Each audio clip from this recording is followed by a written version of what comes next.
আমাৰ শৰীৰত বিটৰ উপকাৰিতা কিমান? শৰীৰৰ তেজ বৃদ্ধিত বিটে কিদৰে সহায় কৰে? কিয় ছুপাৰফুড বুলি কোৱা হয় বিটক? মানৱ শৰীৰত বিটৰ ভূমিকা বিশেষ। এটা সুস্থ শৰীৰ লাভ কৰিবৰ বাবে বিটক খাদ্যৰ তালিকাত স্থান দিয়াটো অত্যন্ত প্ৰয়োজন। তেজত শৰ্কৰাৰ মাত্ৰা নিয়ন্ত্ৰণ কৰাত বিটৰ ৰসে উল্লেখনীয় ভূমিকা গ্ৰহণ কৰিছে। বিটত থকা manganese, folate, vitamin B12, potassium, nitrate, iron, zinc, anti oxidant, calcium আদি উপাদানে মানৱ শৰীৰৰ হাড় আৰু পেশীবোৰ শক্তিশালী কৰি তোলাৰ লগতে ষ্ট্ৰকৰ সম্ভাৱনা হ্ৰাস কৰে। বিট খালে দিনটো সুস্থ হৈ থাকিব পাৰি।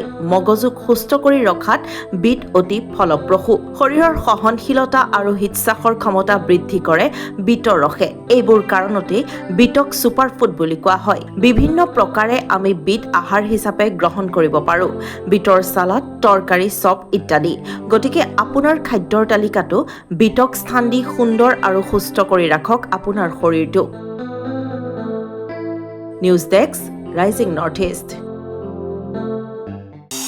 আমাৰ শৰীৰত বিটৰ উপকাৰিতা কিমান?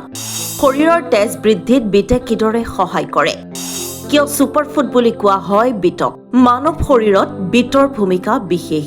এটা সুস্থ শৰীৰ লাভ কৰিবৰ বাবে বিটক খাদ্যৰ তালিকাত স্থান দিয়াটো অত্যন্ত প্ৰয়োজন। তেজত শৰ্কৰাৰ মাত্ৰা নিয়ন্ত্ৰণ কৰাত বিটৰ ৰসে উল্লেখনীয় ভূমিকা গ্ৰহণ কৰিছে। বিটত থকা manganese, folate, vitamin B12, potassium, nitrate, iron, zinc, anti oxidant, calcium আদি উপাদানে মানৱ শৰীৰৰ হাড় আৰু পেশীবোৰ শক্তিশালী কৰি তোলাৰ লগতে ষ্ট্ৰকৰ সম্ভাৱনা হ্ৰাস কৰে। বিট খালে দিনটো সুস্থ হৈ থাকিব পাৰি।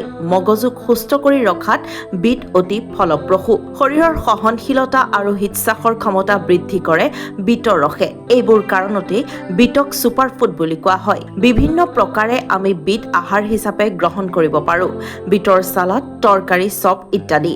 গতিকে আপোনাৰ খাদ্যৰ তালিকাতো বিটক স্থান দি সুন্দৰ আৰু সুস্থ কৰি ৰাখক আপোনাৰ শৰীৰটো। News desk, rising north east.